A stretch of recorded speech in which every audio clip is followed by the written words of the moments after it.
everybody on the call. And Neville, born and raised in Edmonton. Yes.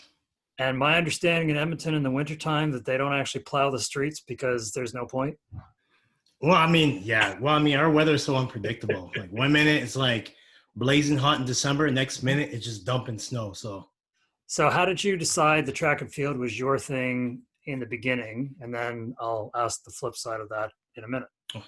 So, I mean, growing up, like I love playing all sorts of different sports, and track and field happened to be the sport that I did really well at. I didn't have any, at the time, I didn't really have any type of training or anything like that. So I was just kind of like that kid that would like be sitting in the stands in my jeans and my hoodie or whatever. And, you know, they say marshalling for the 100 meters. I'd strip down to like my shorts, t-shirt and basketball shoes, and then go out there and I'd sit down while everyone's going and warming up. And I was all about like, you know, conservation of energy. So I wasn't about the whole warm up thing. And then I'd always jump out there and end up doing well. And then it just happened that I ended up at U of A and met my coach, Quinn. And after my first year, I had a bit of a rough year because I'd come from a car accident. Oh. So the first year wasn't as great. It was okay. And then the second year, I got an opportunity to go down south on a scholarship. And my coach was like, you know, Neville, I'm not going to stop you from going, but if you stay, I promise you I'll get you fast. And then that following year, I ended up winning double gold at national championships for CIS. I think it's U Sport now. It's I guess U it's called Sport now. They keep So came one double gold and then went to my first, made my first national team and then kind of did it from there. So then you're running the 10-3. Yeah. And all of a sudden you decide you're going to go in a cold weather sport. How did that happen? So leading into the 2008 games, so 2007 was like a really great year. Like I medal at World University Games and medaled at national championships as well. And went to World Championships. So then going into that, the Olympic year, you know, I was really pushing myself because I was the goal was to make the Olympic Games. And I ended up getting having a hamstring injury. I pulled my hamstring, and but despite that, like I was still pushing myself, trying to, you know, because I want to make these games, and then end up burning myself out actually a bit, like physically and like a combination of physical and mental stress and burnt out, where I was losing a lot of strength and speed, and I had what's called adrenal burnout. So then going to Olympic trials, just missed an opportunity. Going to the rounds and missed it out by 200ths of a second. So then started to train again, and then the opportunity for Bobsled came around. My coach actually, who was my track coach, he's working Bobsled as well, told me to, you know, try it out. Went to a camp in February of 2009. Did a push. I think it was the fastest that any new recruit at that time had ever pushed. Then trained in the summer, like, you know, train in the summer, you can make this team. Did that, made the team in October, and then went to my first Olympics that February. Wow. Yeah. At home. Yeah. That's a big deal. Yes. Of all places too, yeah. The first one is to be at home, which is really nice. All right. Well, everybody, that's a little bit of Neville's story, and he's graciously suggested that he's going to do a workout with us. He's going to lead us. So you guys know the drill. Pin Neville to your site so you can watch what he does and do what he does. And then afterwards, we can ask some interesting questions. All right. Everybody ready? I know not everyone's camera's on, so even if they can't, maybe just give me a thumbs up. Maybe a thumbs up to see if they're ready to go. They're all shy. Yeah, they're all shy. Well, you don't need to be shy. I'm very friendly. I'm what you call the friendly giant, you know? Well, we'll see if any of them do want to let their cameras fly, but, you know, maybe during the question and answer part. For now, no problem. For now, I'll just hover and see what I can do.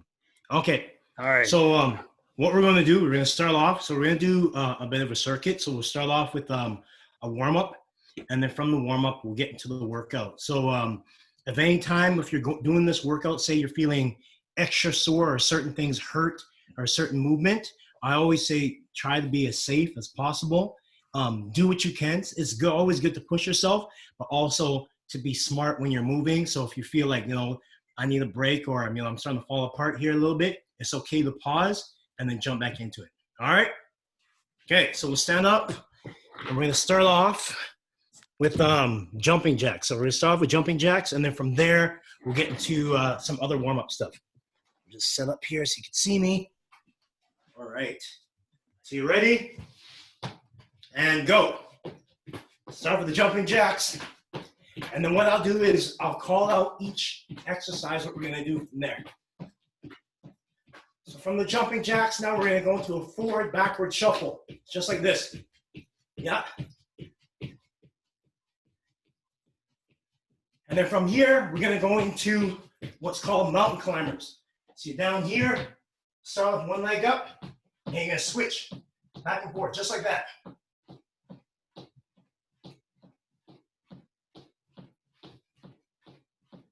Okay, now we're gonna go into high knee run. Ready? So just running high knees, just like this on the spot.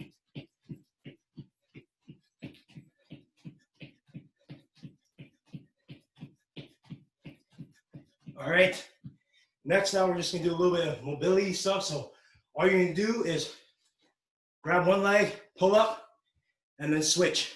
Up, pause, switch. Up, pause, switch. Yep, back and forth. We'll do 2 more on each side.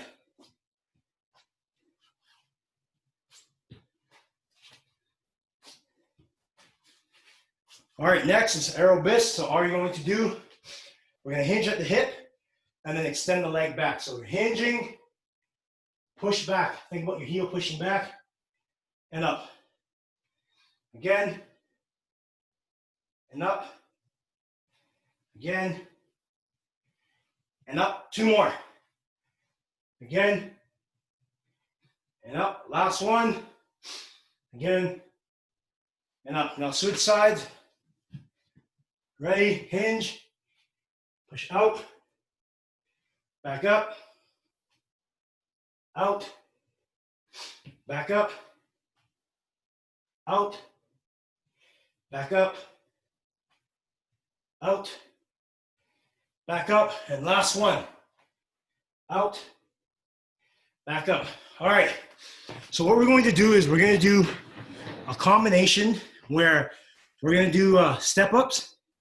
So that's what you need the stool for. So I have to use a Bosu just because I'm a little bit heavy and it's hard to find a strong, sturdy stool right now to support my weight. So we're going to do a step-up. From there, we're going to do a Bulgarian. So that's where you're going to need your stool. So the step-up, I'll just show you what each will look like. You're going to step on your stool, straight up, and back down.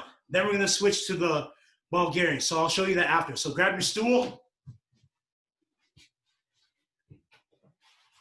Everyone got their stool ready? Okay, so you're gonna step with one foot, lean forward, straight up, and back down. Back up, and down. Back up, and down. Back up, that's 4, and down. Back up, that's 5. Down, 3 more. Back up, and down, 2 more. Back up, and down, last one. Back up, and down. Switch sides.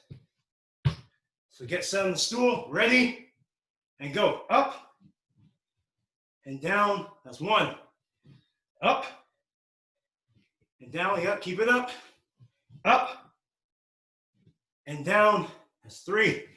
Up, and down, that's 4. You're getting that rhythm? Up, and down, 5. Up, and down, 2 more. Up, and down, last one. Up, and down. All right, from here, we're gonna switch it out. We're actually gonna do inchworm. So what you're gonna do from there is you're gonna stand here from the spot, bring your feet, hands and feet down. You're gonna walk it out,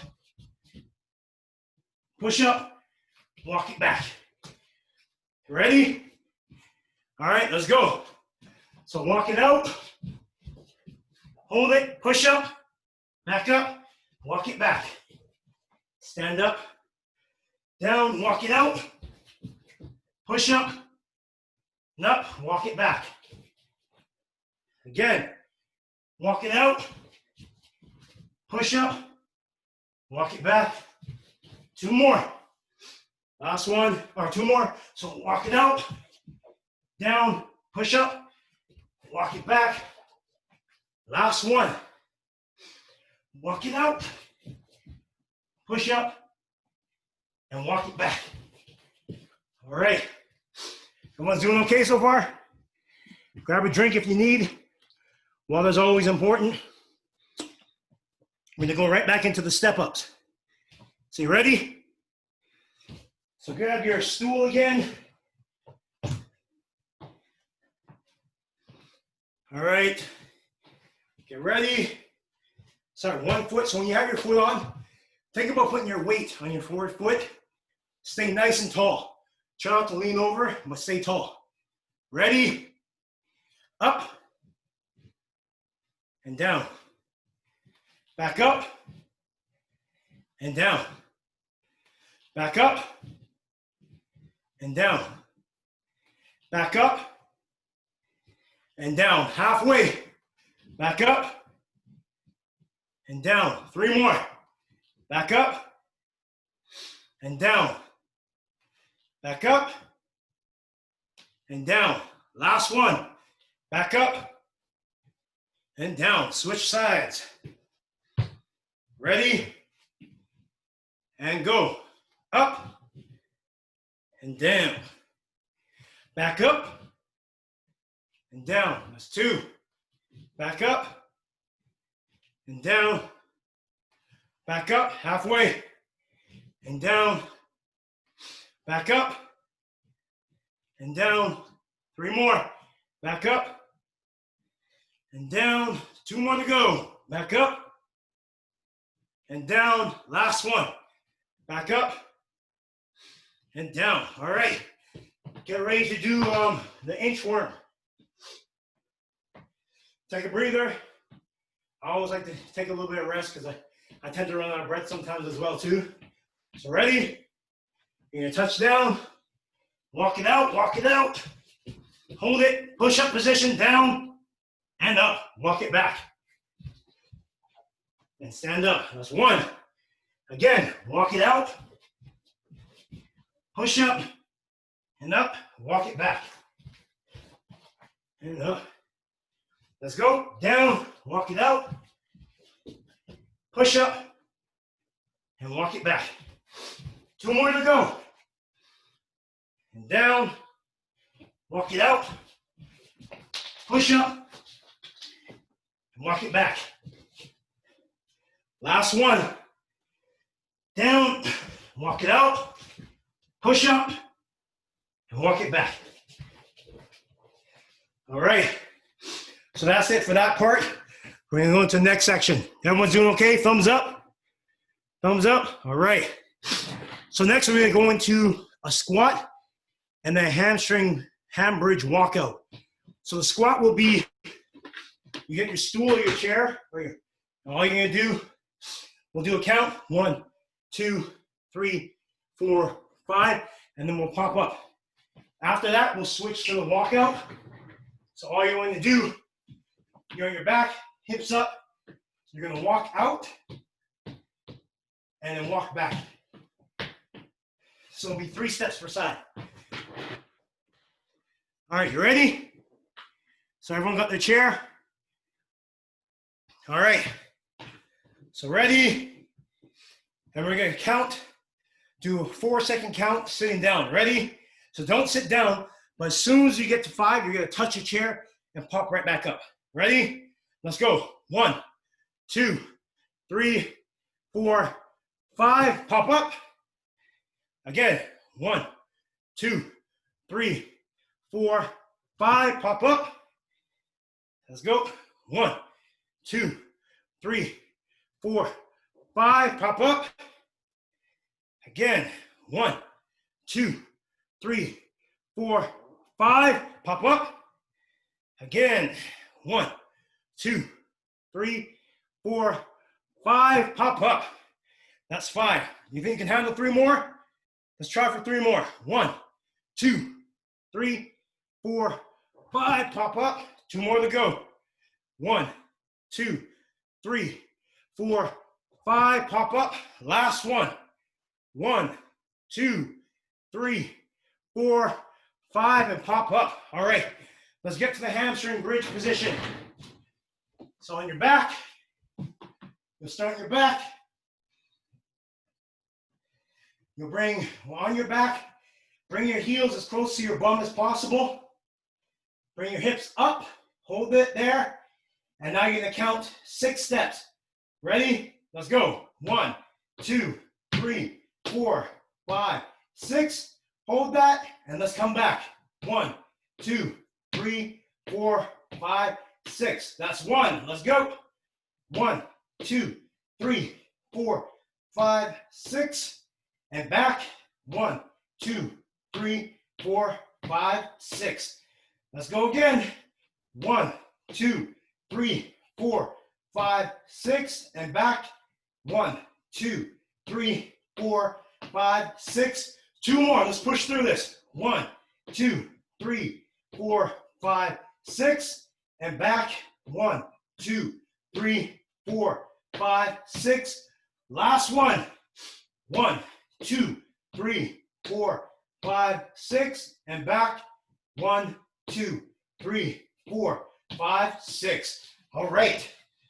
Ready to go back to the other one. Grab a drink if you need. I'm going to give you a little bit of rest if you need to grab a drink.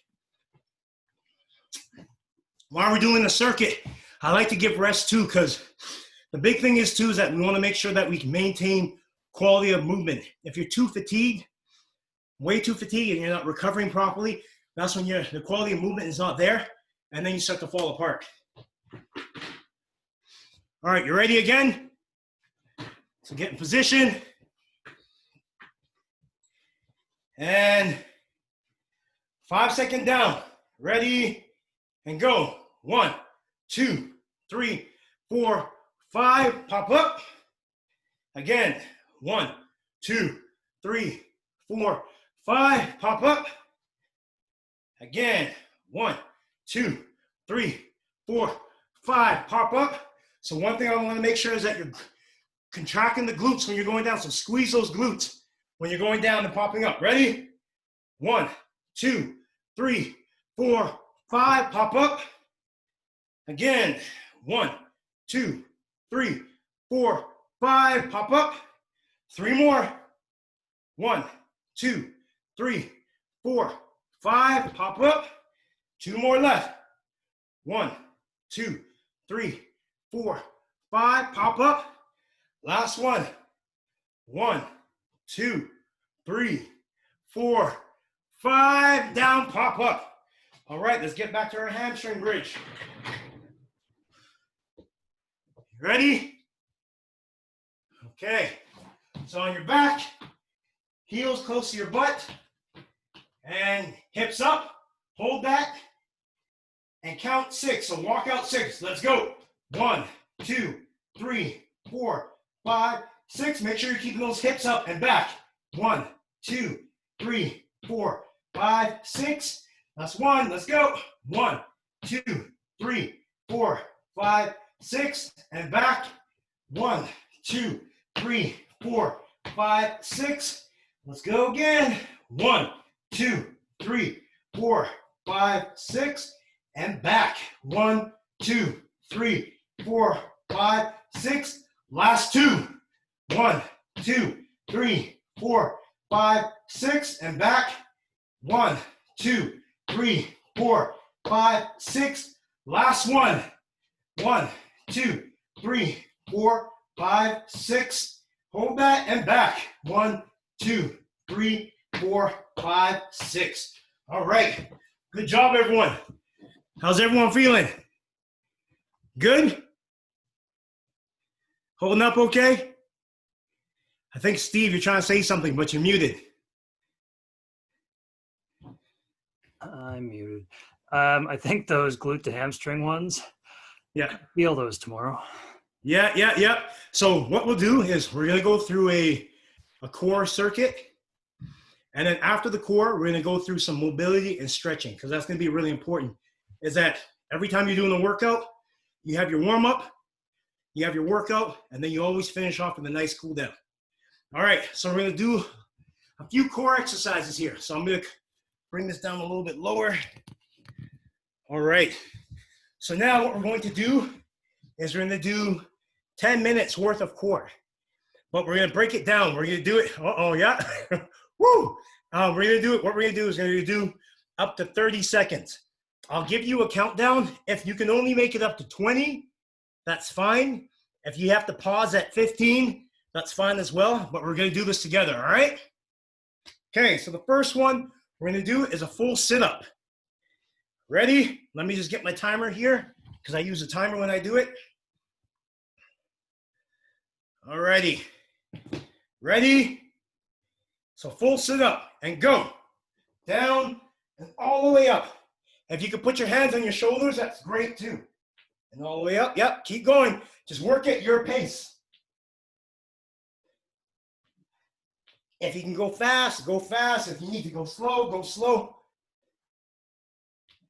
All right, we're 20 seconds in, so 10 more seconds.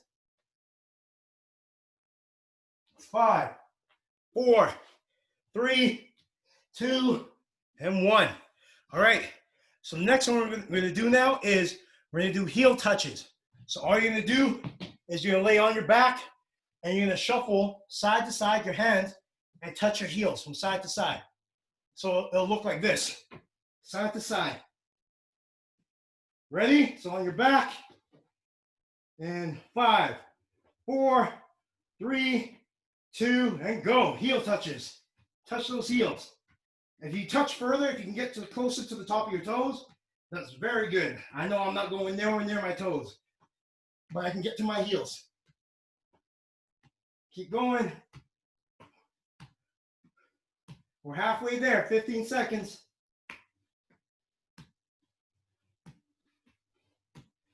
All right, 10 seconds.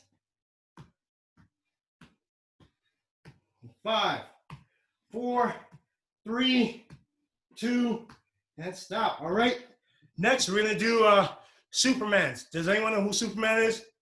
I'm assuming everyone knows who Superman is. All right, so what you're gonna do is you're gonna lay on your stomach, and from your stomach, you're gonna raise both your arms and your thighs off the ground. So that's the goal.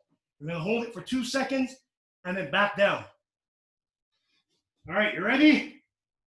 So get in position. So we're gonna start in 5, 4, 3, 2, and up.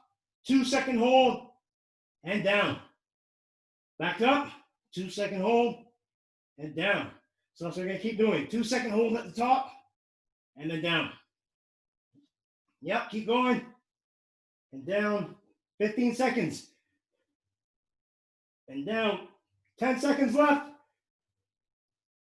Down, yep. 5 seconds.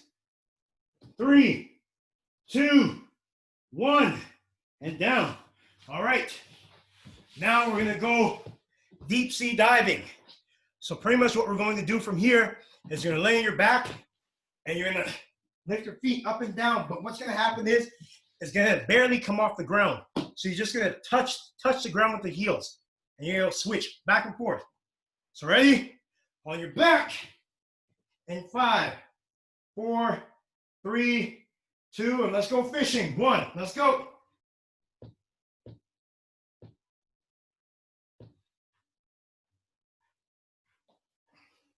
Yep, keep going.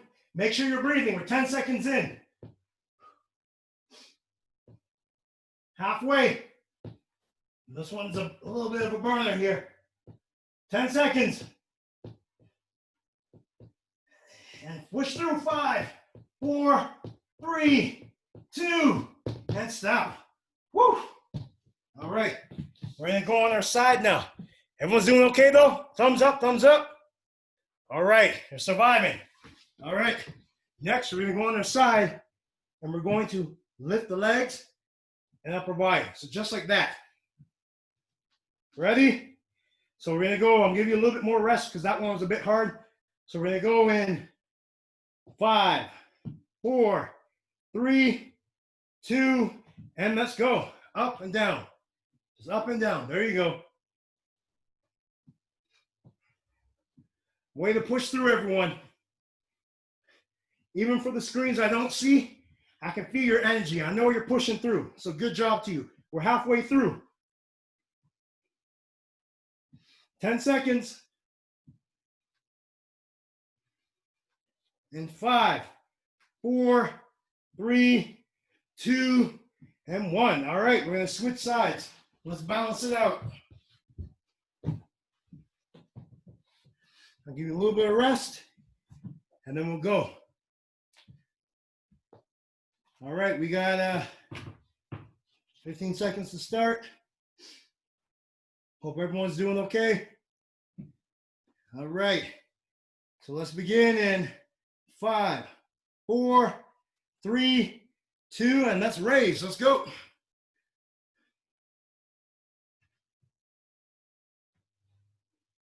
Keep pushing through. 10 seconds.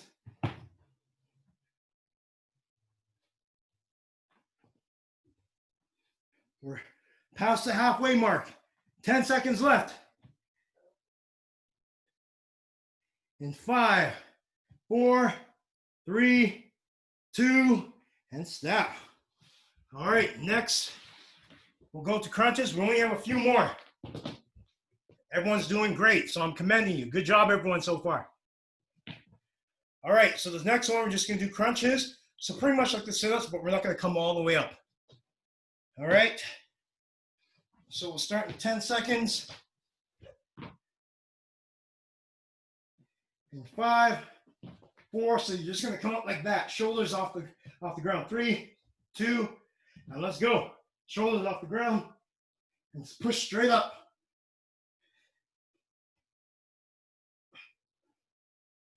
Good job, everyone. Way to push through. Halfway mark.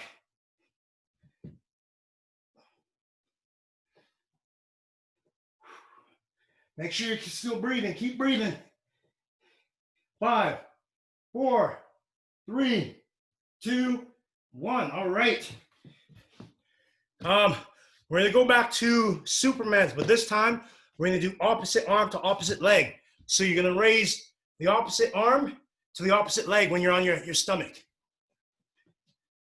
Okay, so let's get in there. We're going to start in 10 seconds. I see Steve looks a little bit tired. Everyone, let's say, come on, Steve. Don't give up, Steve. All right, ready? And go. Opposite arm, hold 2 seconds, and down, switch. Down, switch.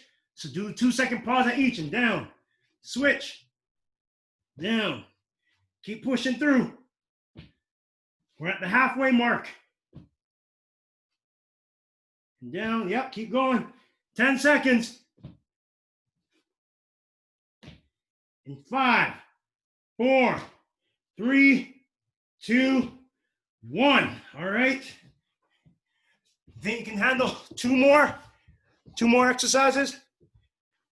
Does anyone have an ab exercise that they like in particular? I can only see I can see a few. What about you, Ellie? Do you have a type of core exercise that you like? Planks. Planks? All right, let's do it. We're going with the planks. Good job. Good pick, Ellie. All right, ready? We do planks in 3, 2, 1. Let's go. Hold that plank.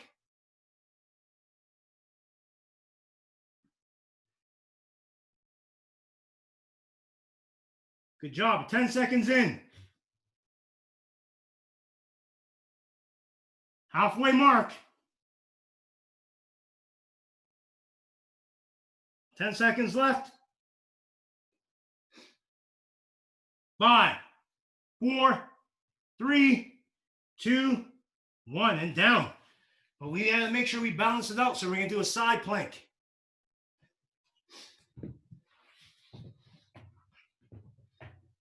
Just sit up here. So you ready? And up. Hold that plank. Oh, look at that. I see some leg lifts going on in there. Let's get some dips going on. Back up. There we go. Look at that. My leg's a little bit heavy, so I have a little challenge with the gravitational pull of the earth, so I don't think I'll be attempting to lift my leg up. 5, 4, 3, 2, and down. All right, we're going to switch sides for this last one. So we're going to finish strong together. Ready? And up. Let's push through.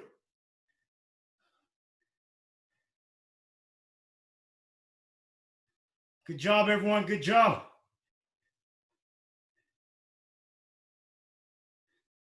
We're halfway there.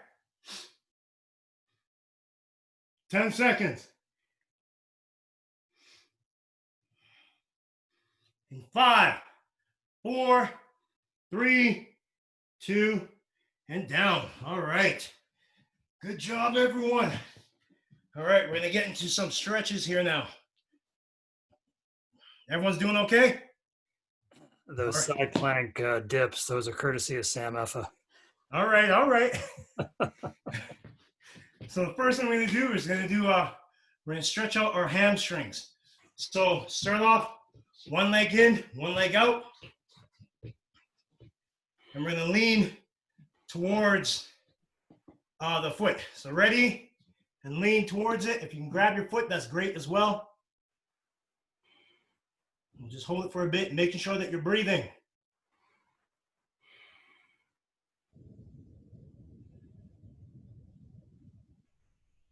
Halfway through.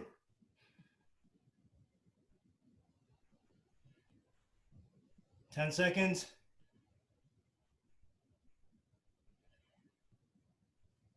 Three, two, one, switch.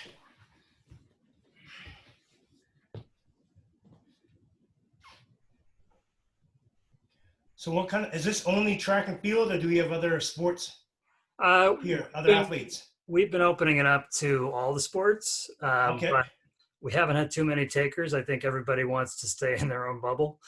Yeah. I can see. Okay. But we do have athletes from all over Nova Scotia and a couple of Vancouver Thunderbirds. Okay. Sweet. All right, next, you're gonna bring your feet in close. As close as possible, and hold that.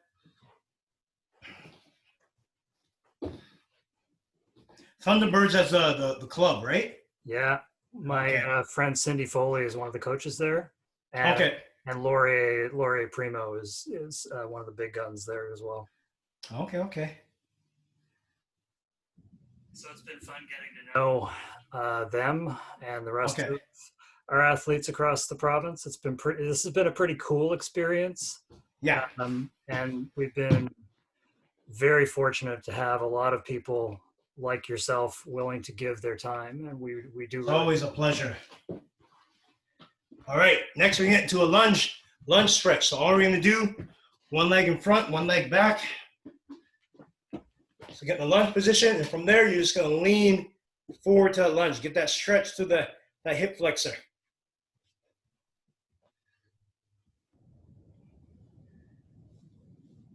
So is this a weekly program that happens, or? Yeah, we've been, well, when the COVID lockdown started, we didn't have the ability to get together at all. So we started doing Zoom workouts 3 days a week. Okay. And then when we started to have the craziness in the world, switch, yep. That's when we started with the Olympic idea. So the first Olympian we got was Andrea Sakafian, who was 2016 in Rio in the 5,000. Okay. He's living in Australia right now, so it was really cool that we got that experience. And then it's a small country. Mm-hmm. Eventually, I asked, well, she wasn't an Olympian when I knew her when she was 12, but Jenna Martin went to the London Games in the 400. Okay, yes. So she is living in Spokane, Washington right now. And when glute stretch. When COVID started to break early, it was breaking pretty hard in Seattle. Yeah. So I was a little worried about her. Yeah. So I was glad that she was willing to come on and talk. Her husband is a retired NFL CFL player, Yeah. Yeah. Yeah. and he's actually from Compton, LA. Okay. Okay. Wow. That was a pretty shocking experience for him to have to live through when he was a kid in gangs. Yeah. Yeah. And then Switch. as soon as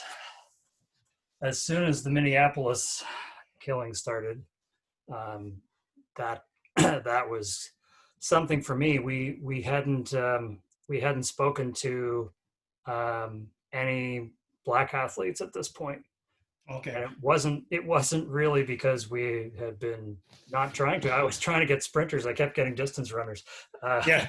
and they're all white. We're just gonna go on our side real quick and do mobility from here, thoracic. So rotation. So stack up on your side, knees up, hands in front, and all you're gonna do is rotate all the way back and come forward. We're gonna do 10 of those. 2, and forward, 3, and forward, 4, and forward, 5, and forward, 6, and forward, 7, and forward, 8, and forward, 9, and forward, 10, and forward. Switch sides. Ready and go. 1, and forward, 2, and forward, 3, and forward, 4, forward, 5, and 6, 4 more, 7, 8, 9, 10. All right. How's everyone feeling? I bet shy. A bit shy? I bet you they're all shy. Oh, no need to be shy of me. Like I said, the friendly giant. I see a couple of people that are now showing their faces. Yeah, that's good. That's good. All right, so let's go into having a little more deep discussion about your story. All right. One of the questions we ask all the Olympians, because we're developing age class kids, is when did you start heavy into the weight room? I didn't start actually heavy to the weight room until actually I got into university, to tell you the truth. I knew nothing about training. So I had no guidance or direction. It was more like I was just a young kid that would, any sport would just jump out and play. And I felt that just being involved in activity. So whether it's everything from, soccer, football, hockey, basketball, to like, playground games from tag and like, just doing different activities is what, biking, rollerblading, skateboarding is what I did. So yeah, it wasn't until university that I actually really started to get into lifting. And that's a pretty consistent answer that we're getting from everybody so far. Yeah. The one exception, believe it or not, was Lanny Marchand, the Olympic marathoner, because she was in gymnastics, and yes, they had her lifting pretty early, and that's what she said has stunted her growth. Well, that's a common thing I think for them, because their training is like they train like I think it's like sometimes like six days a week. Yeah. Sometimes having like 3-hour sessions and stuff like that. So pretty. So we see a lot of pretty big repetitive strain injuries. In that sport and in swimming. Yes. So one of the things that we've observed, at least in our part of the province, in our part of the world, in terms of diversity, we don't have very much in Nova Scotia in track and field. We have it in all kinds of other sports, but so when we went to the provincial Legion team last year, 38 kids, 2 kids that were black. Everybody else pretty much as white as I am. Yeah. So what I wonder from your perspective, I would think that the Winter Olympics especially are a predominantly white experience. Is that fair? Yes. Yeah, 100%. So how different for you was that coming from the CIS sport world, where I assume it was a little more diverse than diving right in to this predominantly white sport. So yeah, when I was in track and field and like between CIS and Team Canada, there was a lot more, like especially in the sprints, you saw a lot more black athletes in there. And when I switched over to bobsleigh, at the time I only met, like on my team there was myself and 3 other athletes, and then on tour you didn't really. I think there was maybe one other athlete that I knew that I saw there. And even at the Olympics, I mean, you see how big the Olympics is. I think of the entire Olympic Games, there was probably 6 of us, six in total from all the countries.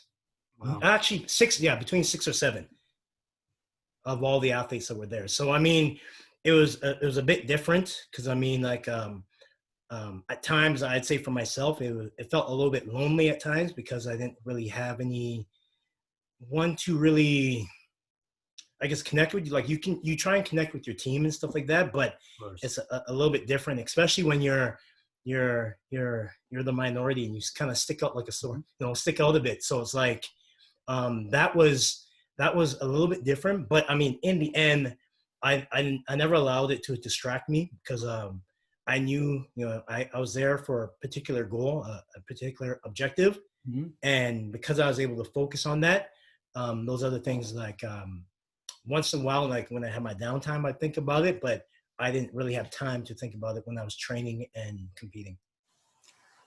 Right, because when you're at the Olympic level, that's pretty much your full-time job. And yes, if you don't focus on your full-time job, you get fired. Yes. Which is the cold reality of things. So being an Edmonton boy and knowing that, most of the stuff lives in Calgary, how'd that go down?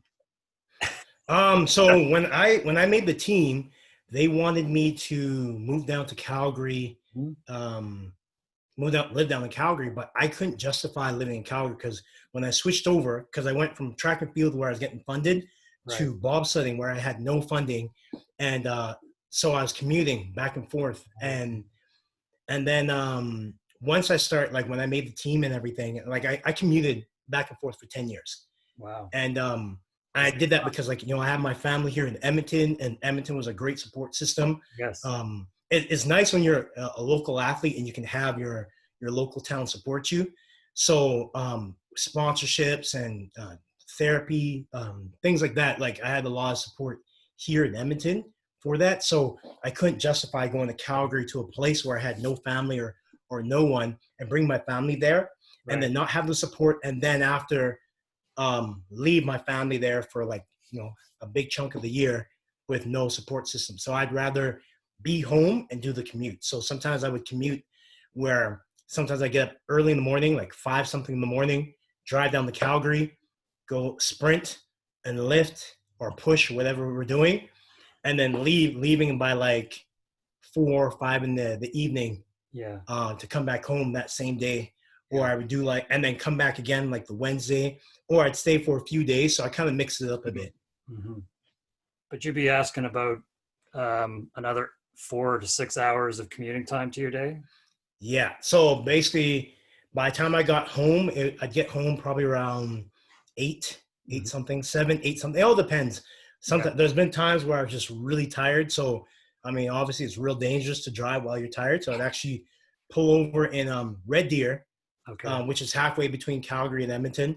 And I'd actually pull over and take like a quick nap, which ended up turning to like a sleep where I was like, I remember waking up like 2 hours later. I'm like, oh man, what is going on? Like it's a little bit darker and everything, but yeah. So yeah, that was kind of my life, and I mean, I made it work. Like I did most of my training by myself in Edmonton. The only time I would train with anybody is when I'd be in Calgary, but I had my program sent to me. I would do my own monitoring. I had to be really aware of my body and my surroundings, and I'd video myself and I mean, I was able to do all that just because I was able to learn as an athlete. When I was in track and field, the biggest thing, and this is something I would say for all of you too, when you have the opportunity while you're training and working with your coaches, take that opportunity, every interaction with a coach, a therapist, another athlete, even situations like this, use those moments as a learning opportunity. Because that's exactly what I did. I used the moment. So with my coach, I would do, for example, I do a sprint. I'd come back, he'd give me some feedback. And then what I would actually do is I would stand beside him and I would watch the other athletes and hear what he has to say. And then he would, and I was doing it to a point where he'd ask me like, so what'd you see there? I'm like, oh, okay, he's doing this with his foot, his hips down and things like that. So because I took the time to do that, even with therapy, a lot of times when we're getting therapy, and I mean, some of you are young, so you might not be getting as much, but as you get older, you get therapy. It's important to be present while you're on the table. So when I was on the table, I was paying attention to what the therapist was doing. I would ask him questions. I'd say, listen, don't dumb anything down for me. Speak in your proper terms. If I don't know, I'm going to ask questions or I'll look it up. And then it got to a point when I'd get off the table and my other teammates would be getting on.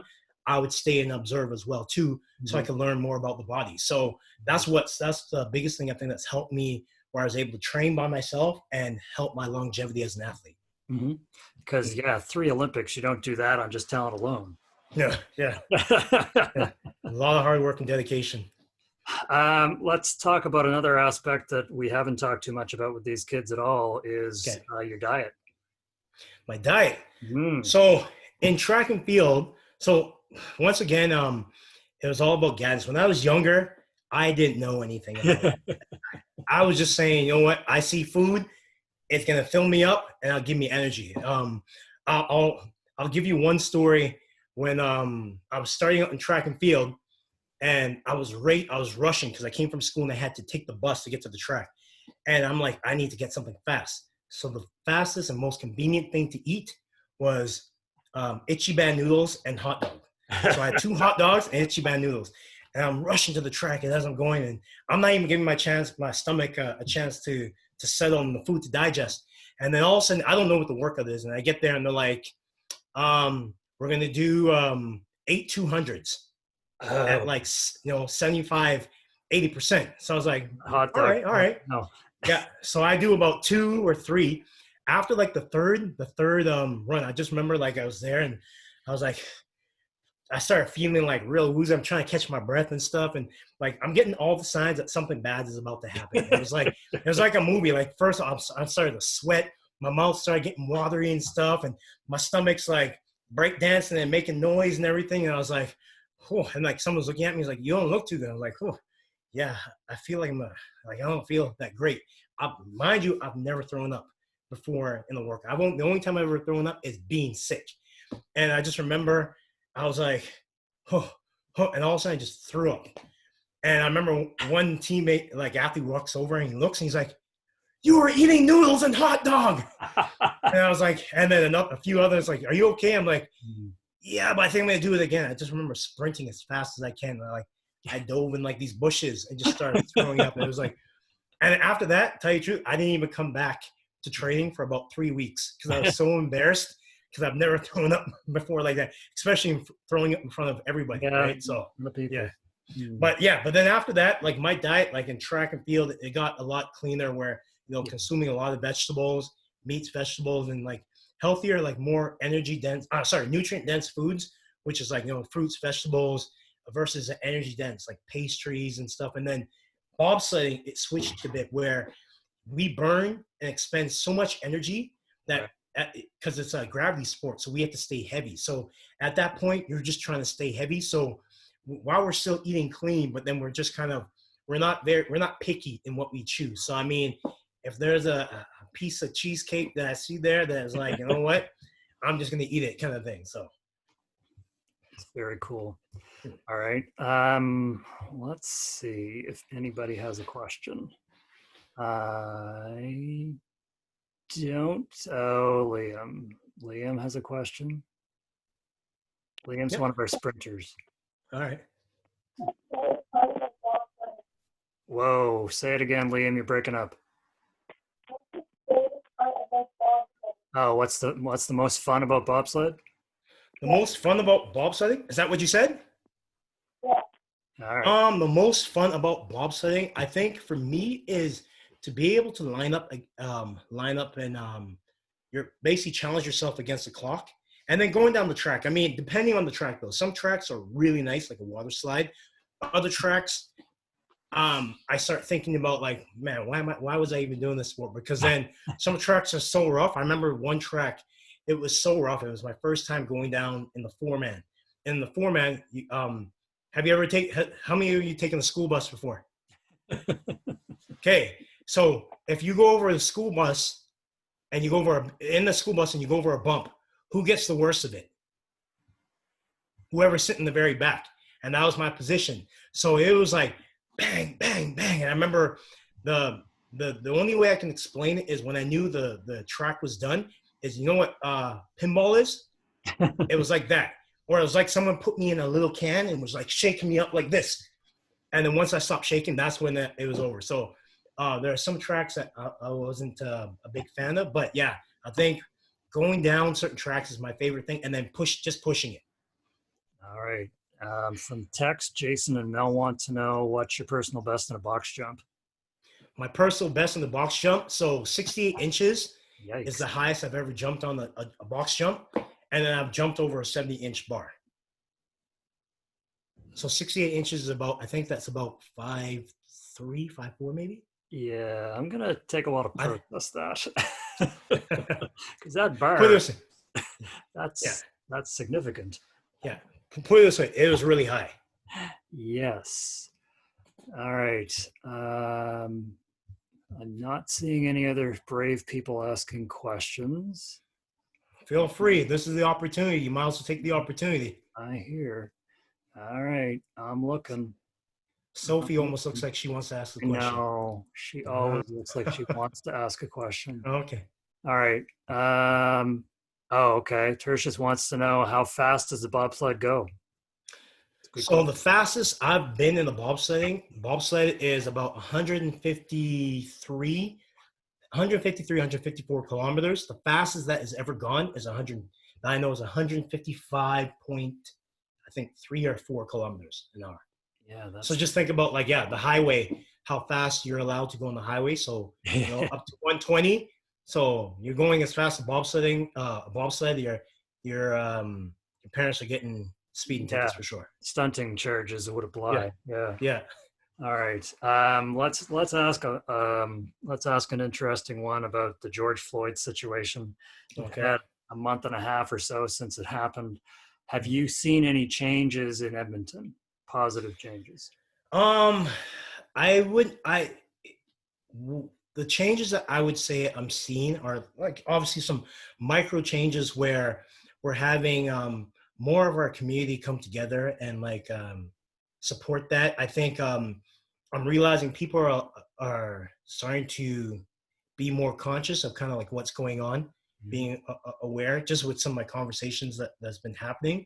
And I mean, obviously, we're looking for the big change, but it's still a process as fast as it, I mean, as little as a process as it should be, it's still a process. But I am seeing that people are it's allowing people to be more aware and I guess more conscious of what they say or what they do, their actions. And even people that aren't minorities are actually now taking note and paying attention, because I feel like that a lot of the things that are happening for non-minorities, it's hard for them to see it because they're not going through it, right? So it's almost like where I've been in situations where, like, I mentioned about a racist situation where comments were made, and I've had teammates where like, I didn't see that, and I was kind of like, well, I was like, you didn't see it because you're not used to it. Right. But for me growing up, I'm really sensitive to that stuff because I mean, I've experienced everything from being called racist names, and I remember growing up in school, I was getting, especially because I moved to another school and it was kind of a low income neighborhood, but there wasn't very many Black students there, and I remember getting bullied a lot where it was at a point where I felt like I think I was like fighting almost every day because I was getting surrounded by like kids and just poor treatment and even treatment within the school. And then like, I mean, as cliche as it sounds, but like I've been in those situations of walking across the street and people avoiding me walking on the other side, or drivers locking their doors. I mean, the typical, like in the elevator, clenching their purses and things like that. So like, when, as even in sport, like I said, I've experienced some of those things. So when those things do happen, I become very sensitive to it because I've experienced it a lot myself.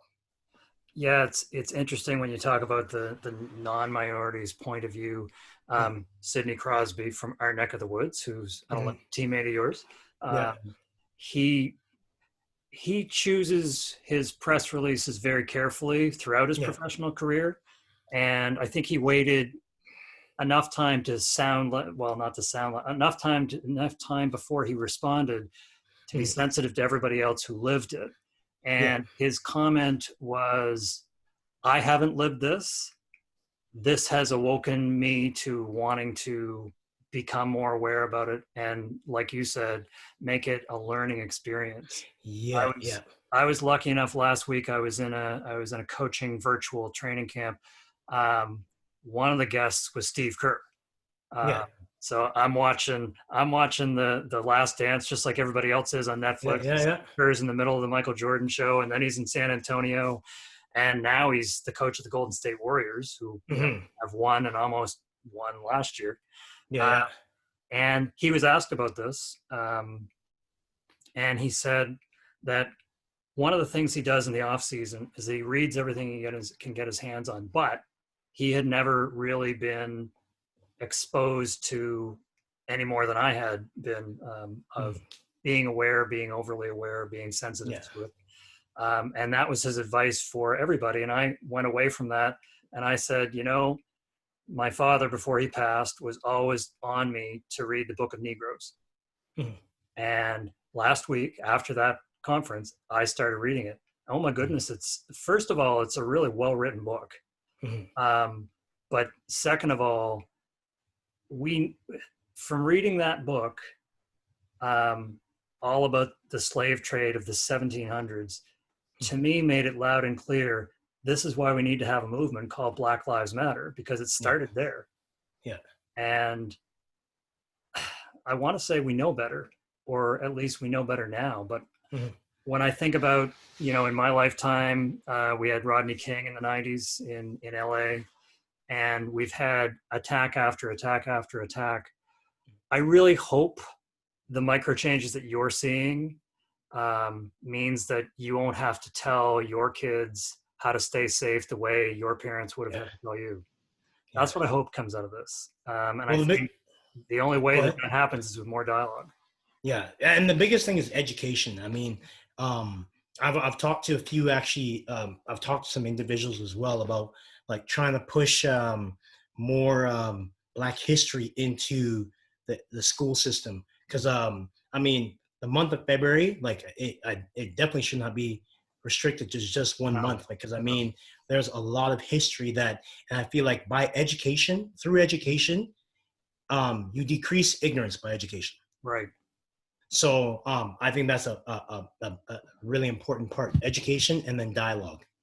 Well, and even in this book that I'm reading, I don't think I was aware, at least in my adult mind. Maybe we were taught it when I was in elementary school and I have since forgotten.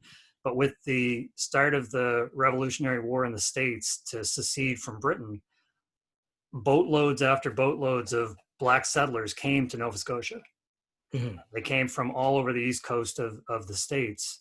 And then eventually a number of them went back to Africa, to Sierra Leone. No concept of that myself. And I think, I hope that given these kids are on summer vacation, if they're looking for a reading list, that's a really good book for them to read, because it really does tell the story from ancient history to draw a straight line to why we're in the position we're in now. And I do hope that the generation that follows me can learn from our mistakes and you know, we've also had the same problem in the recent weeks at this part of the country with the indigenous community being targeted, Yeah, and yeah, yeah, out in your neck of the woods too. yeah, yeah.